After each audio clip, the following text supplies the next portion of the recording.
Welcome to episode 6 of Into the Clashiverse. Tonight we're going to be talking about more of the mental aspects of the game. This is one of the things that Wolfie wanted to bring up is this he's the inspiration behind this of where there's a lot of players, especially during the CWL week, and that's where we're recording is just as we have finished this, is there's a lot of things that goes on in terms of the mental aspect of where be it burnout of what's going on in the game, pressing in your attacks, some of us even getting the yips, myself included. And, how do we get out of that? And that's, usually it's done in community with our clanmate and even, some of the things we can do ourselves. And so we're going to take a little pivot away from the technology and focus on some of the mental aspects and what's going on there. So we have, hopefully a relatively quick and straightforward episode for you. And we're going to get sneak peeks into how the brain works in playing games. We're about a month after the update. What are your thoughts, Wolfie, on how the last month has been? Yeah, I've been a huge fan of this update with the added defenses without much to the offense. I think the new siege bear or siege machine is man, not much fun. But overall, I've been a huge fan aside from some of the bugs and stuff. Yep, I'll agree with that one. There wasn't a whole lot in terms of offense, but I do like the new merge defense. I think the jury's still out on how to best place it in bases, and I think base building's going to come up to speed utilizing that. It didn't really play a huge impact in any of the attacks that I did, other than just being yet another building to clear.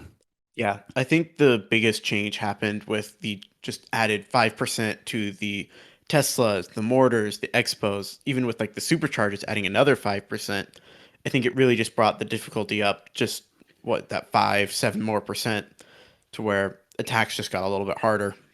Yeah, it's if you're crisp with your attacks, then the update did not impact you. But if you were already borderline in terms of how many troops you had left at the end, I think we're starting to see, help gain a little more separation. But you did mention that there was a couple of bugs that kind of were really annoying. One of them was the apprentice stickiness bug, where you would go and check the box of like, keep the apprentice, whichever one it was on the lab or the builder. And a day later, you'd have to go and reset it. Yeah, I actually didn't experience any with the lab assistant because currently I just have it going on the new siege. But the builder apprentice, that's definitely gotten a little bit annoying. I've had I think every single one of my builds now has like that 1 hour save just because I click the first one I see because I'm just too lazy and it doesn't truly matter to me. And so I've been missing out on probably a couple hours because of that because it'll just finish overnight and then those hours have been wasted.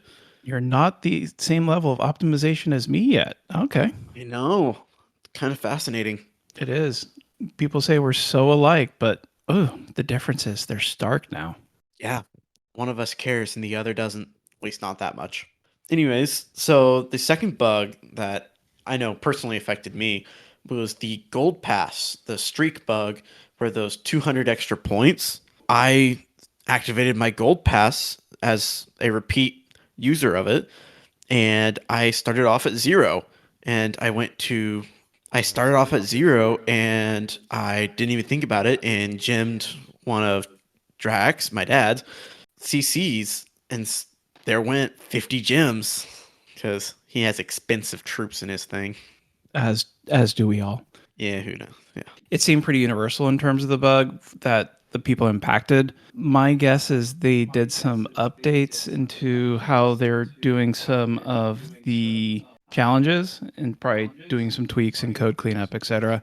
And or the other like so it's either was like a code bug or somehow the database got reset in terms of who was on the streak, and that means no one was on the streak, and probably that my gut instinct is something with the data issues is really what caused that. And so part of the remediation that they're doing is to, at the very end of the pass, they added some research potions and builder potions to kind of offset the amount of time you get. Yeah, I added 3 of each, but personally, that's not going to give me a whole lot. Like, I'm happy to have some sort of accommodation, but I much would have rathered to get 200 extra points on a challenge or just some way to get those points back because all I'm really after is that 20% boost.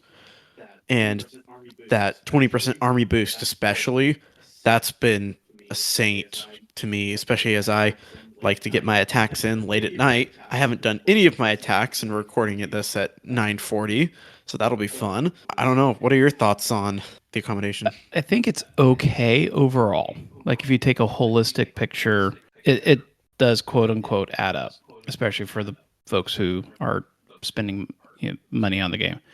However, like you were saying, on the short term tactical side of the percentage boost, especially for the training boost, that's really what I was annoyed at missing out on. And training time is still way, way too long. Seriously, that's a whole nother podcast, probably. Yeah. Okay. So as part of this, we're now, we're leaving the February update behind. In general, we're both in agreement. We love the defenses, offense. There wasn't much of a change.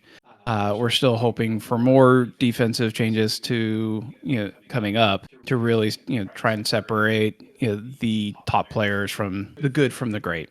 And Supercell just announced in terms of what's coming in the calendar for March. There's a few things he announced. One, the skins in the background. Thoughts? None. Point blank, blank stare, blink, blink. To me, it's a total pass. And then the other thing that they did is they said is we're not doing a full blown event. They're having a mini event. And if it's anything like the previous one, it's going to, that they announced, it will, no new equipment is what they said. And this one is, my guess, will, like the previous one, focus on just resources and not ore. Not a fan of that. I'm a goblin for my ore. I like my shiny gems. Scrumptious. Where that might actually be good is they did announce something, is there will be an update this month. So is this something that's in preparation of being able to get some extra runes or other things? I guess it just depends on all the timing. Yeah. I definitely think that the update's probably going to drop around the time of the event, mainly because, one, you get that usually 50% combined boost for armies, which is absolutely what they want for like people boosting up in, I guess not in Legends, but anywhere else, which that's a whole nother topic is the difference in those. Yep. And so, in addition to the mini meta event, they also have the chess event Womp where, womp. well, you get 3 a day now, and you can hold off on previous ones. So they've changed some of the mechanics around that. So it should hopefully be improved. I did not know that. I rescind my womp womp. And the other thing that they announced that's of interest is the star bonus event going from the 28th to April 1st. So what shows me is they never put a date on the update this month. The calendar just showed it's coming. And between the mini medal event, the chess, and the star bonus, they have a lot more flexibility of when it shows up, and you still will be getting extra resources to help you with the new update. That was definitely intentional because they've had it in the past where people just predict it like the day the calendar comes out. Someone in this room. What are your thoughts on the days? Because I know that there have been rumors spread around by. I have spread no rumors. I have made educated guesses, and my honest educated guess was it was showing up in April, not March. So this March up release is really surprising because if it was anything like last year, I thought it would have been showing up, right after CWL in April. Where here it's now sometime in March. Yeah, I agree. I'm excited, but I'm worried it's going to be a little too quick in the releases. Yeah. And one of my worries was there wasn't enough time to see, like, here's a bunch of updates. What is that really going to do to impact the game? And they're just going to turn around and release another one. Yeah. So I think sometime between now and Worlds, you're going to have to see a stabilization period to let players really gear up for that. Yeah. Almost like they're getting rid of the geared up defenses. Glad you caught that. You picked up what I said down. Yep. Just like the base builders. So one of the things why I think it's early is last year we had the Holland event with the soccer player. I'm curious if there's something going to be like that, or they're trying to do more of a major gameplay, so they're getting it updated now and then change other stuff and then have more time to work on more of a major update later on. Don't know. That's where my instinct is. Get some changes out now and give them a longer runway for something else. I would love to see some big updates in May or April for some of these Legend League or but Or are you kidding me? some more or And one of the things that did come out recently, aka today, uh, community manager Marco confirmed that there is a new pet coming. Not now, I don't know with that info. It didn't sound like there was a confirmed date, so it could be this release or not. But one thing he did say was it's a pet that rhymes with cheesy. So my predictions are it's going to either be breezy and have to do something with like tornadoes or wind, something that like pushes back defending heroes or CC troops. Oh, when that breaks things. Yes, like a windbreaker, pair of underwear. Or it's going to be something called sneezy, which does something to do with like snot or like makes things sticky, slows things down. But I think that's more likely. But I don't know how the slowdown mechanic will already happen because we already have the Walrus Frosty. But that releases little Yetimites. Yeah, it's not So like an effect. where I'm almost thinking like when it dies, it does something like the Dark Orb. Oh, interesting. So kind of like the Phoenix where it triggers upon death. That's Interesting. that's where I'm going. Like if it's like it still freezes, but it's like one ability Yeah. versus a constant freezing or like Diggy, constant stunning. Interesting. I like that. So let's move on towards some of our more recent events. Yeah. Speaking of today, today ended CWL for the rated. Yeah. So you want to take that away about how it went? Yeah, we had all sorts of struggles right out of the gate. We had some of our best hitters stumbling and getting only 2 stars, so it was a rough start. We had several good attempts. We won several wars. We had a couple close ones where we only missed by a star against the top clan. For us, the rated, the talent is there, but we really need to get it like put all together as a clan. And there's also some drama in there in terms of some stuff going on, and kind of hit morale a bit. I know my morale was like at an all-time low. I definitely hit like sort of like the yips, but other than that, I think it was a pretty solid CWL. We didn't do too horribly. I think we had 3 people get perfect weeks. It was actually pretty awesome. But we had some tough competition, and the times where folks didn't do well, it was like in clusters. We weren't the only clan that was struggling in CWL this month. I know SOG demoted. That's just one of our clans in the CFF, Sons of Guns, and they just promoted Champs One, and they had a rough go, and several of our other clans within the group. It was just a little rougher out there for us. Yeah, Champs One is a whole different breed. What is it? 5 clans get to stay. It's nuts. Yeah. One of the things, we mentioned in the intro is wanting to talk about the mental aspect of the game. And this is where I love this topic that Wolfie brought up is so instead of like under the hood technology wise, let's go under the hood in terms of how the brain works. Yeah, lift up that giant forehead of yours. You inherited it too. Hey, at least I have hair to cover it. Shots fired. But just to give folks a little background, like neuroscience is one of my other passions. If you think I know stuff about Clash, neuroscience actually is, definitely I tops can't that. say anything without him analyzing it. It's nuts. So I've been working with some MD PhDs in neuroscience and child trauma since 2009.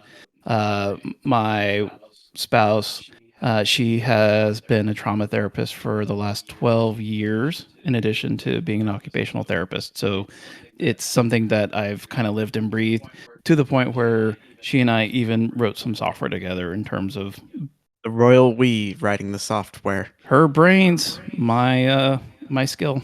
All right, so do you want to go and dive into something a little bit along the lines of like how does the brain play Clash almost like what goes on with the burnout and stuff. This is the opportunity for Wolfie to kind of pick my big nerd brain. Uh, where do you want to dive in? Yeah, let's. I guess we'll start with some of this like CWL pressure and how that affects like your hitting ability. Okay, so let's start out, flipping the tables immediately. How did you feel this CWL? I had a yucky CWL. I think I had one triple throughout the entire thing. I was soaring in Legends League, just tripling, 7 out of 8 almost every day.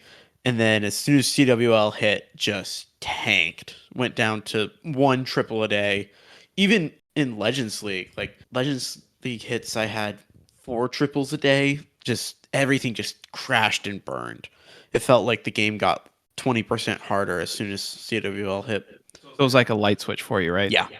Okay. So there's a couple things that goes on in terms of our brain. We can impose all sorts of pressure just by ourselves in terms of our own expectations of what we're looking for. Then there is external pressures, whether they're real or not, is, we'll do things. So like internal pressure is our own perfectionism. That's where I land, is like I'm striving to always be perfect. It actually, one of the things that always made it hard for me to enjoy golf is, even though it's a very difficult sport, uh, I would always be critiquing and criticizing and always wanting to be a little bit better, which is great to be better. But, there's a difference between excellence and perfection. And this is a lesson I know I've tried to teach you, is like focus on excellence, but not trying to be perfect. But as soon as we get to perfect, what happens? You crash and burn. Crash and burn, or in this case, clash and burn. Ooh, he said the title of the episode. Yeah, but other things can go into, the pressures in CWL is fear of failure, because a lot of times, this becomes a game, but CWL seems to be kind of like the extra amped up, especially when you're in, at least this is for the rated, is we're war clan. That's what we truly care about. We don't care about pushing, other than it's something that helps us, try and be better in terms of war. And there's a lot of folks that they don't want to fail in front of their peers, clanmates, leaders, etc. And they don't. Also, there's another thing, is we don't want to let others down, is because we win and lose as a team. One person getting a 1 star, or missing a CWL hit, or not getting enough percentage on attack, whatever it is, we don't want to let others down. And that could actually put enough pressure on us to where we wind up being a victim of our own fears. And so it's a self-fulfilling prophecy. Yeah, I love that explanation. No words that I didn't understand in that one. And some of the other things that can be is like worry of loss of reputation. Like, oh, I've been at this amazing hitter for the last 3 CWLs, coming off several perfects, and now all of a sudden, like, oh, am I going to keep my streak up? Yeah, I definitely feel that. Especially Town Hall 16, I was a heavy hitter in CWL. I think I went 6 out of 7 on a lot of my hits, but now I'm bottom of the barrel, one of the lowest performers. But here's the thing: is you'll get through it. Yeah. And the other thing that can throw people for a wrench with CWL particularly is go from, you're changing up your routine. Is spin times can be different. If you're only, like, if you're in the Champs League, you can only have 15. So like in the rated, we have to split people up, in terms of various clans. Who you're with changes. There's various changes of loss of routine, as well as you're switching from every other day hits to daily hits. And that can, and if you're sitting in Legend League, there's just a lot of work going in there. Yeah, especially if you're doing like some of these ore wars, you're going from maybe 9 hits a day on average because you get 2 from the war, like normal war, but you go up all the way to like 10 hits a day, 1 CWL, and if you're doing the ore wars, you get one every other day. It's averaging out 8 + 1 + 1, yeah, 10. So there's a a lot lot. there. And so one thing that can happen in the brain is you get, it's the same thing that happens in the cars. You get kind of zoned out instead of zoned in. You want to look for is like, like timing of the hits is important, is like when you feel good. Yeah, trying to get into that flow state.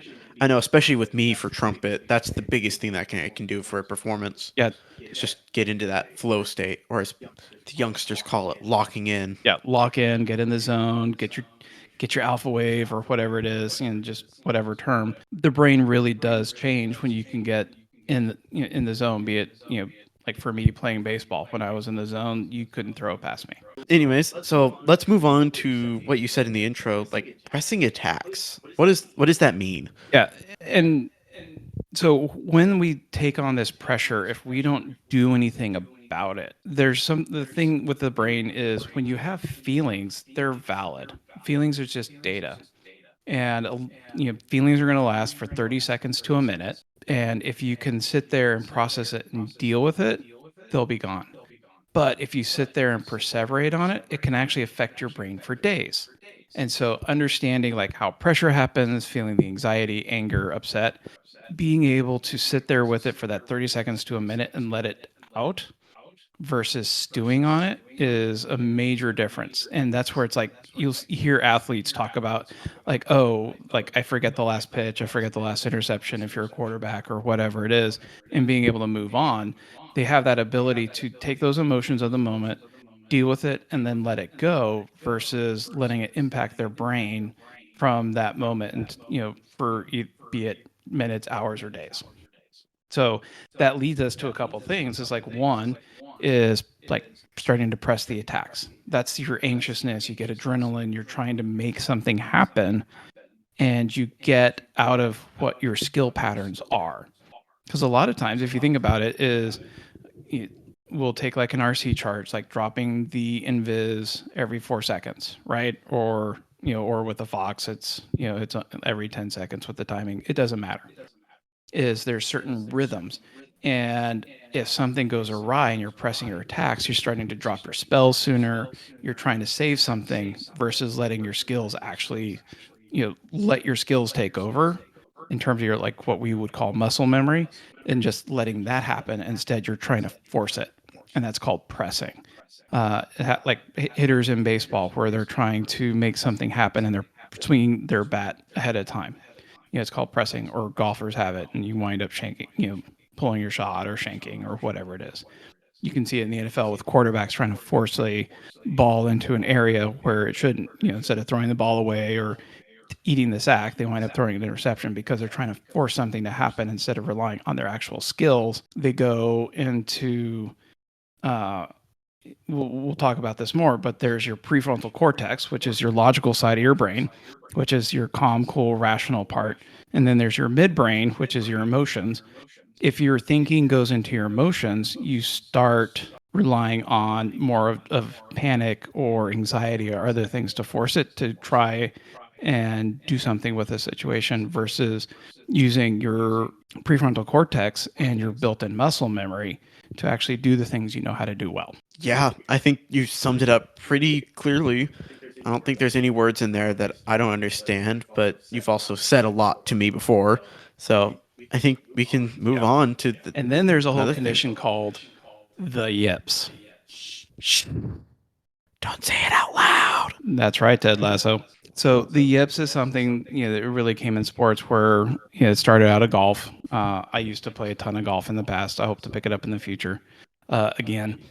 But it's where like all of a sudden professional golfers couldn't putt even like 3 inches, and they would call it the yips, and so that term spread. But it happens here of where your brain just suddenly, it feels like you can't do anything right, and especially something you've done for months, as like what Wolfie was describing earlier. It happened to me too this month, where right at the end of the Legends Legion ending, like I couldn't triple anything anywhere. One of the things is, that's where your brain needs to get a pattern shift. You need to get out of your brain and do something different. And like for me, it was, I happened to go skiing. I'm like, I'm going to put the game down. I'm going to go ski. I'm not going to worry about the game. And I did something completely different. I did something that was bringing me my dopamine hits, somewhere else versus just focusing on negative, shifting on something where it was different, either picking up like your guitar or doing something else entirely to get your dopamine and other things. Or the other thing you can do is try up a different attack that you used to have fun with. You don't have to use it in Legend League. You don't have to use it in war, but doing something that shifts your brain patterns and your thinking away to something that, hey, I'm just doing it for fun. getting away from your focus and doing something else allows your brain to relax. Yeah, I know during CWL, I think I definitely had the yips this month. And so Drac recommended to me try out this attack that I did a while ago. And so I tried out Root Riders, Valks, and some of these super barbs, and instead of my usual dragons. And after about 3 or 4 days, I switched back and it felt like a whole different attack. I was tripling again in Legends, just having fun, and that break allowed me to get that one last triple pretty much since CWL. Finally overcome that, and then I failed the next one. So But it was a time fail close one versus yeah, you relaxed. And that's ultimately is like pressing in the yips is an internal pressure that we hold on to. Oh, I have to do well. I have to do this versus going back and like, this is fun. This is a game. This I'm finding joy in life versus it's where I get stuck like, oh, does the game give me meaning if I'm successful versus no, it doesn't. It's just a game. It's part of enjoyment. And it's trying to just get back to it's just a game. Go have some fun. yeah, that's really what the game's all about. It's just fun. Well, that's generally what life is all about is finding ways to wherever you are, finding moments of happiness and joy. And if you feel like something is the only way you get happiness, the only way you get joy, or there were times years ago, I don't know if you remember this, Wolfie. This was back in Town Hall 14 days where like if I blew a CWL attack, my whole day was ruined. Yeah, I definitely remember that because I would be just sitting there, like, oh, what? How was your day? Like all energetic. What 7 or not 7, 4 years ago, and then you would just be like a grump grump. Yeah, I would be grumpy over not Just a game. yeah, just a game. And so now it's to the point where I'm like, it's just a game where I take it seriously, try and be excellent at it, but I've let go a lot of the perfectionism. I think that's a pretty good way to describe the yips. Let's move on to the next thing that can like affect your attacks, burnout. How you're feeling. Well, that's not just attacks, that's just the whole game. Yeah, I think we've had our fair share of burnout in the past, where we've gone on and off of this game. What every pretty much year, we've had like a 6 months on, 6 months off cycle up until I think this year, and then we've had a pretty solid run since I think 16 came out. Yes, Yeah, since you picked it up again at the end of Town Hall 15. Uh, some of our time off is family stuff and real life takes importance. Burnout is real, especially if you're trying to stay, or for us, it was trying to pick it up and then get to the top of the game. Or for me, getting back to the top of the game is the grind is real. yeah, no kidding.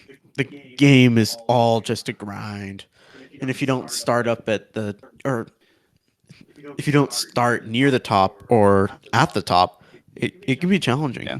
And part of that is also setting the right expectations. We want to play at the highest level of the game versus other folks can be like, oh, I enjoy doing the upgrades. They don't have that desire to be maxed out and being hyper competitive in champs or esports or something along that line. So one of the things that helps burnouts is trying to correct expectations. But with the amount of stuff in the game to one just do Town Hall 17, just get to Town Hall 17 and get your six builder and builder base and the clan games to the events that go on to trying to do events within your clans to do fun things for social. There's just a lot of stuff that happens. And so being wise and being able to pick and choose is one of the keys to avoid the burnout of feeling like, oh, there's so much to do. So you mentioned like doing fun community driven events. Do you want to expand a little bit more on that and what we do? Yeah, one of the most important things that people do and the brain works is we heal in relationship. And so when we have sadness to, this goes to real life in general is if when we have hurts and depression or burnout to whatever, the best way to heal from that is in relationship and community. And that's one of the things I'm so glad of being in the Rated and the Red Thorn family to the whole CFF is there's a giant community of folks that when you feel like rage quitting, there's people who can relate and they'll talk you down from the ledge. Or when you are, having, you might lose your account and there's people there who have been through that and can, help pick you up and boost you through it. And we also do fun events, to things like Trojan Wars, to the Valentine's Day event that we did, where we're having fun community, where we're bonding and building ties. We have voice channels where people hop on. We do, every once in a while we'll do like friendly challenges and a bunch of people hop on voice and we chat. That's how you build community and relationship, and you can talk through things and vent to whatever. That is really important to actually getting through like the burnout. And really the thing that matters in life is, people and relationships. Yeah, I love that description. So you mentioned stuff about like some sort of brain science. Do you want to go more towards like how is the brain affected by community and these attacks? Just burning out. Yeah. So there's a term that's called resiliency, and that develops over time. We give it, as parents, our job is to give it to our kids, where we give them adversity, but also a safe place to go and fall back to, when they face that adversity, and we get them through it. In the same way, that's what our clans should be, is where, when we face adversity, either as an individual or as a clan, how we as a community react to it matters. So we can either turn to like shame or punishment and that sort of thing.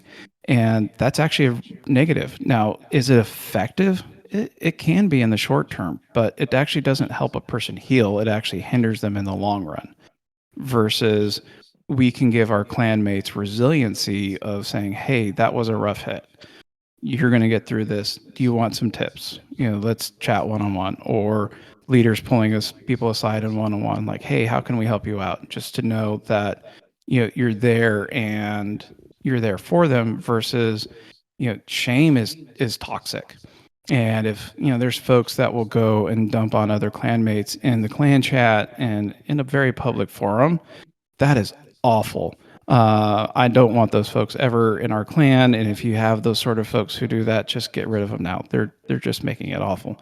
You want to think of it this way: is our clan is there to build a scaffolding framework, and the scaffolding that the leaders try and put together can either be helpful or harmful. Because if they allow the scaffolding of toxicity, you're just going to be locked in and you're going to always be afraid of failure. And that stinks. Versus, or you can give a scaffolding of resiliency, and where people are encouraged to, like, yeah, try new attacks and try new things and get feedback and be not afraid to share their failures to learn from it. Versus, in a shame environment, like, oh, I didn't do well in this legend set, I don't want to share that. Versus having a culture of like, yeah, let's share this to where other people can learn from it, and I can learn of like, oh, I should have saved a freeze for the end, whatever. It doesn't matter. But you can have a culture of fear, or you can have a culture of learning sort of environment. And so, resiliency and learning and growth, or shame and fear and toxicity, really those are, the two ways where successful clans actually go. And the ones that focus on the shame, people will come in, and there are people who thrive on, oh, why didn't you do better?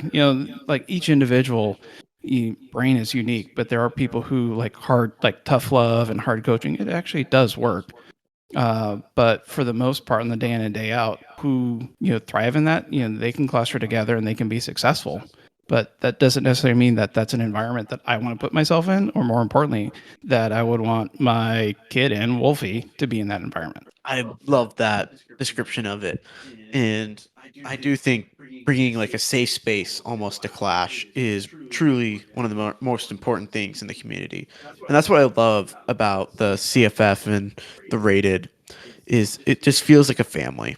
And hence the name of clan family, but Yeah. And we have to be careful, because there are plenty of families out there who have shame environments and do other things. And so that's where it takes thoughtful work by the leaders and everybody in there to be supportive and provide that, good scaffolding. It's something that it doesn't come easy. It takes time. It takes effort. Shame, anger, and discouragement is really easy to use as a way to quote unquote motivate people. The slow growth of being able to be resilient and patient, that takes time, but in the long term pays way better dividends. Yeah, I think one of my favorite sayings that I've learned from some of my band directors is the saying, "It takes nothing from you to be kind, but it can take everything from others to be mean and rude." Yeah. So I like to live by that.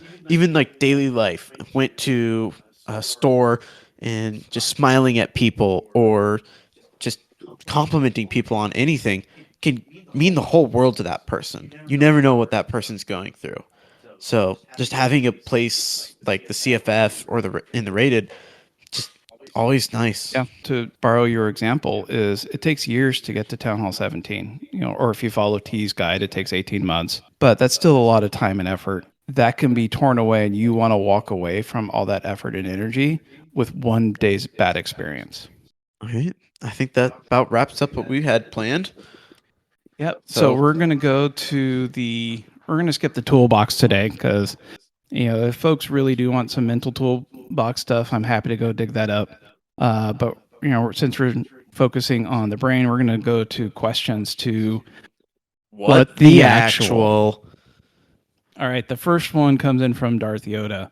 Wolfblade, Wolfie, my fabulous child and co-host. Wolfblade beat me in the 1v1 last month, and I have not been able to sleep the same since. I would like to know how he feels about that. Glorious. Feels awesome. I crushed him like a grape by like 3%. I think it was one.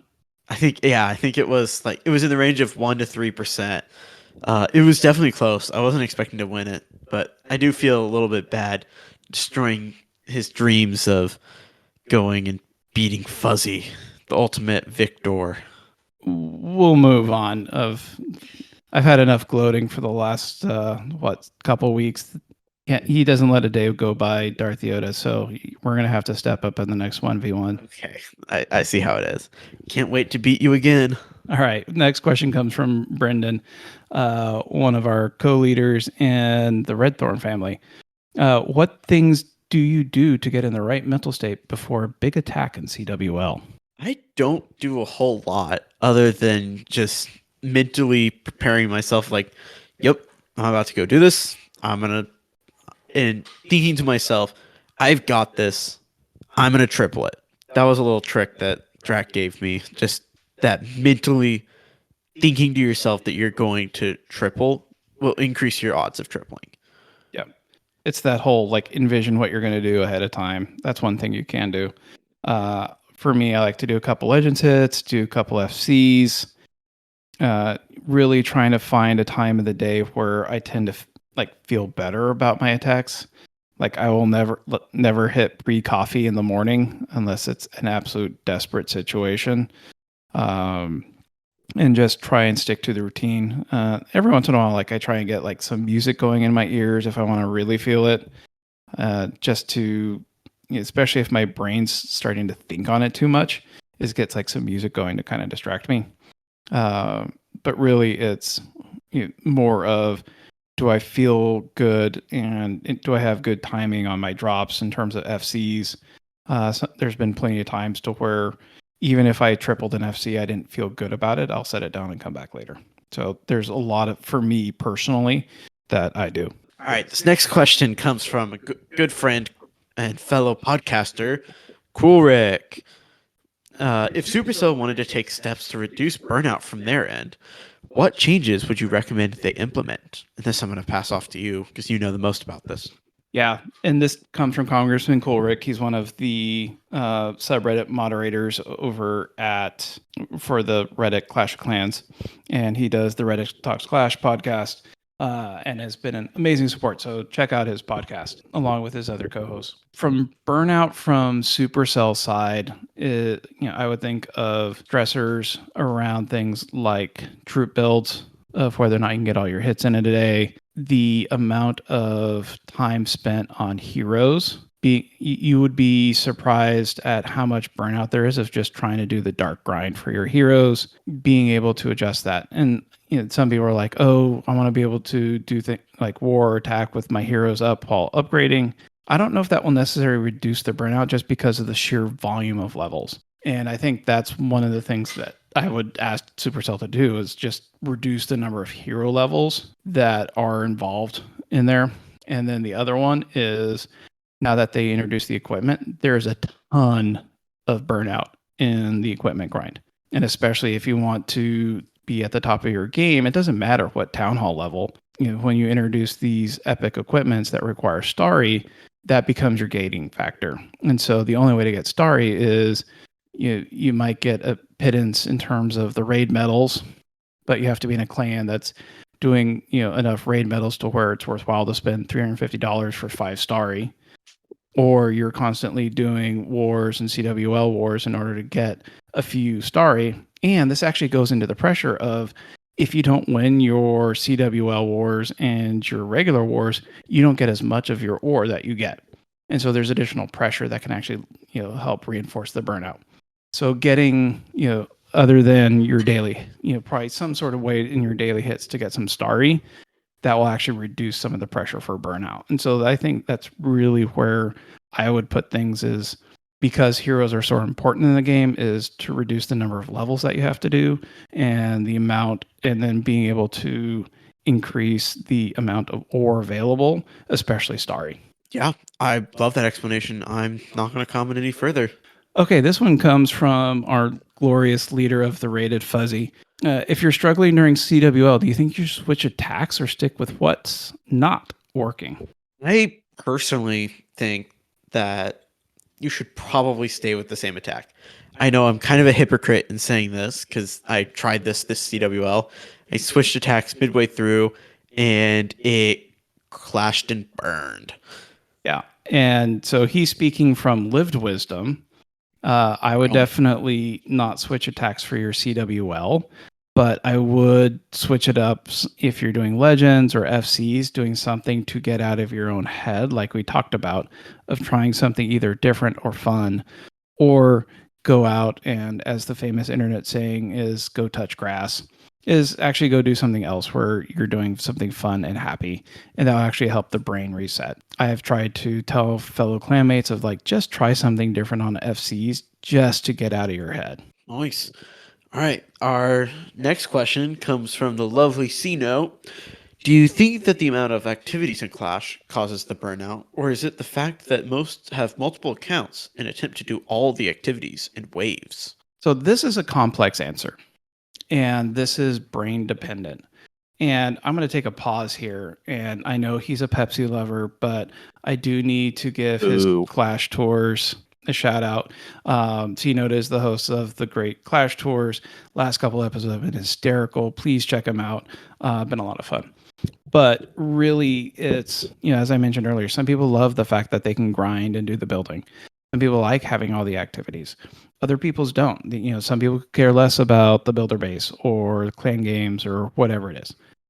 And I think burnout comes from not understanding how we get value out of things and how we get, how we find happiness or our dopamine hits or joy, whatever you want to call it. I think burnout comes from trying to meet other people's expectations and goals versus our own. And I think, but ultimately it's if people are playing multiple accounts and they don't really want to play multiple accounts, but they're doing it because other people do, that'll definitely cause burnout. If you try and do clan games just because other people are doing clan games, or you feel like that's the only way you can get ahead versus, readjusting your own expectations of like, okay, maybe I'm just going to get to whatever next town hall at my own pace versus other people's. I think that's really the biggest thing that can help with burnout is understanding how your own brain and values work and stick to that versus trying to live up to what other people's. Great. All right. This next question comes from, yet again, the fuzziest of nuts. Fuzzy, why do you think people press more during CWL? Because they want to win. And I think there's a lot of like your level that you're playing at within Clan War League. There's a lot of like to say that like, oh yeah, we're a champs one clan. There's a lot of value that's attached to it. People put a lot of value and pride and other things in terms of trying to be successful, especially when you're in a clan that's focused on war and CWL. You don't want to let your clanmates down, and I think that's why you're going to have a lot of pressure. And the fact that you only have one shot. In regular wars, you get 2 attacks, and so if you miss your first one, you feel like, oh, I can always take a second swing and make up for it. And so the one and done can really put additional amount of pressure. All right, our next question comes from our OG Kronk in the Red Thorn family. What's worse, silence after a bad attack or after a good attack? Now, I have my own science answer, but I'm going to let Wolfie go first. Jerk. I think personally, silence after a good attack can be quite destroying. So like, especially my abilities, because I'll be like, yes, I just crushed that base, left nothing left, 17 dragons. I know that's not possible. Left, and just feeling good. And then I look in clan chat, and it's just nothing. So I will say this: silence after either is awful, especially if as you're doing your attack, you see the number of people watching.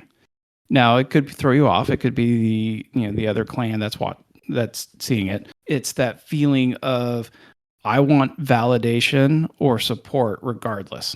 And this goes back to that structure of community. Is if I am doing a bad attack and having people there to help walk you through and give you resiliency of like, hey, get them next time. It was a good shot. Hey, do you want some feedback? Let's chat, whatever it is. But to know that there's people who saw, what went wrong and are there to walk you through it. Like when you're having a bad day, talking to a friend, you generally feel better just getting it off your chest. Like, oh man, I can't believe I did that.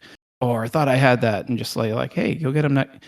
Whatever it is, being able to have that human interaction, even if it's clan chat, or better yet, have a longer text on Discord, or if you even have the opportunity to do it on voice, or Wolfie and I are lucky we can go and interact in person. So the more you can get closer to that in-person interaction, the better off you're going to get through that bad feeling, or indulging in that chance of success, of what you had with success. Of the closer you are through that and having support, is it reinforces that good feeling and wanting to do more. Silence after either is awful, and shame after a bad attack even worse. Better silence than shame. All in all, you wanting to have that scaffolding of enjoying success, because others will feed on it and be like, oh yeah, heck yeah, let's set the tone. Or, man, that was rough. Hey, good good try. You'll get them next time. Regardless, being able to have people see you and what's going on, that's the humanizing aspect of the game. That's part of that clan. That's so important. Yeah, I think the thing that drives me a little up the wall is, and I have an issue with this, is I don't say anything about someone's like attack, or unless it's a good attack. Like if it's a bad attack, I won't say anything until the person who did the attack says something in clan chat. Like if they go, man, that was rough, then I'll be like, yeah, you'll get it next time. Like you got this. But if they don't post anything, I'm just gonna stay silent. And I think that that's something that I know our clan can definitely work on. Probably. I think most clans can. Yeah. All right. Next up our question comes from Hawkeye, one of our folks over in the Red Thorn clan. What are your thoughts on builder base being dissolved? Personally, I wouldn't miss it at all, is what Hawkeye brings. Also, do you think adding more time between the end of clan games and the start of CWL would help reduce CWL burnout? I'm going to let Wolfie start on the first part of the question. Ha ha ha. So, ha ha ha. I personally, at least I used to, really like the builder base. I think it is a very interesting concept with like the one versus one. Like, I think they did a great job with redoing it to where it's no longer just a like only one person gets the cups, and if you're 1% lower, haha, you lose everything.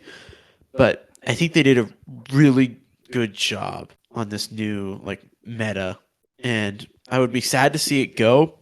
It honestly doesn't bring a whole lot other than the 6 builder. Yeah, my stance is move the gem mine and the builder over to the home village and get rid of that entire code base.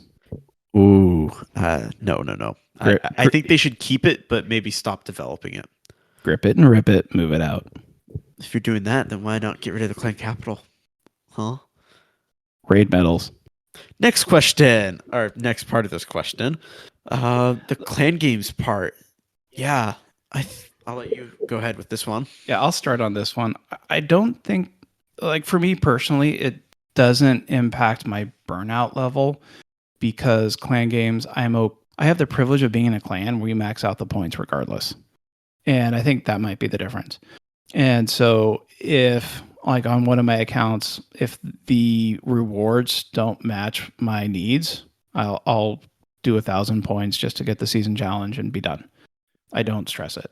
And clan games is like usually the first things I will let go of in terms of my own time. Maybe it's a little bit on the selfish, but having that clan community know that, hey, not everyone's going to be able to get all the clan games in, that's okay. Yeah, you just summed up my answer. You took it straight from me. All right, so our last question comes from the wonderful, yet again, Darth Yoda.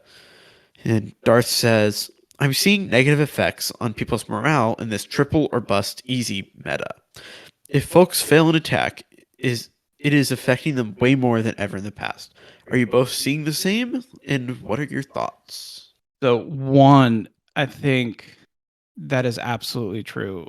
I think there's a huge difference from Town Hall 15 where pretty much no one expected a triple, and drove people away because they gave up in frustration because no one could triple, to now where I think you're absolutely right, where everyone is expected to triple, especially if you're in a champs pressure clan. And that's definitely affecting morale because like if you have a bad week, Wolfie, how did you feel when you had a bad week at CWL? Horrible. Like it was awful. And coming out from, like I said earlier, Town Hall 16, I was really good at the game. And then going into that, just tanks, and my morale is at probably an all-time low for Clash. And on the verge of like just leaving the game, it feels like some days. And the expectations of clanmates is also impacting of like and you get your own in your thoughts of I should be tripling, not hey, was this an excellent base? It's more of how did I mess up? Or hey, somebody else didn't triple, and it's that same thing. Is like, was it a hard base? Are you going to tip your hat to the other team for getting a good base, or is it you going to be mad at your own clanmate for not tripling? And I think that's really impactful where like when things are too easy, be it like there are times where I'll accidentally tap my knuckle and the spell drops when I wasn't ready, and whatever it is, all of a sudden the consequences of not tripling because it's so easy is can feel is amplified. Yeah, I definitely think that in this meta, you're expected to triple. It's not a nice, you tripled. It was a, oh, you didn't triple. And I think that's led to a lot of discontinuity in the triple. You did your job. If you don't triple, you failed. It's kind of like it's like in my profession when you develop software, it's people only get upset with you like if you do the job like your software is supposed to do. No one ever tells you good job, or sometimes they do, but rarely it's like, oh, you did what you're supposed to do. Good job. You don't even get the good job. Yeah. And that's one of the things that is interesting about the band world that I can kind of relate to is a lot of times the best of the best, like the cream de la crop, best soloist, the best trumpet player out there, they're told, oh my goodness, you're amazing. You look at all you've done. But then these like 10-year-olds going on to all the way up to 17-year-olds, you would be like, oh, you're okay. You're getting better. Like, oh, look at this. You've made progress. Tap on the back. Good off. Like, only the best of the best are giving compliments almost. Yeah, the top 1% are lauded. Everyone else has said, hey, you have more work to do. Exactly. I think that's what I was trying to go for, but couldn't find the words for. Yeah. Okay. I think we're going to wrap up this episode. Make sure we thank our fellow podcasters out there that are near and dear to, I know, our hearts. You can check out Inside Clash with Trample Damage. One that I know, we owe a lot of props to is Pineapples and Thorns, hosted by Kat. She is the leader of the Red Thorn clan family, as well as the leader of Red Thorn itself. She's been an amazing support, so check out the Pineapples and Thorn podcast. And I know we mentioned Congressman Coolrick over at Reddix Talks Clash, so also our dear C-Note that want to mention at the Clash Tours. Grudgingly, as a he loves Pepsi, he should switch over to Dr. Pepper. He should come to the Texas side. Check out his Clash Tours. He's hysterical. Love his sound effects and the editing that he does. So as part of all of this, I know folks who probably listen to the podcast are going to spend money on the game. You have a chance, pick a creator code. We support Trample. There's plenty of other creators out there. If you're going to buy something, please use a creator code, and it helps the community in general because funds flow back from the stuff you spend into the content creators. So, appreciate all the folks who give us support, especially all the leaders around the Clash for all, especially during CWL, the thankless work of organizing tens of thousands of, leaders out there trying to do CWL. Yeah, I think that about wraps up this episode of Into the Clashiverse, where we definitely clashed and burned. Yeah. Thank you so much for listening. Avoid the clash and burn. Go out and find some joy and happiness out in the real world. Thanks, y'all.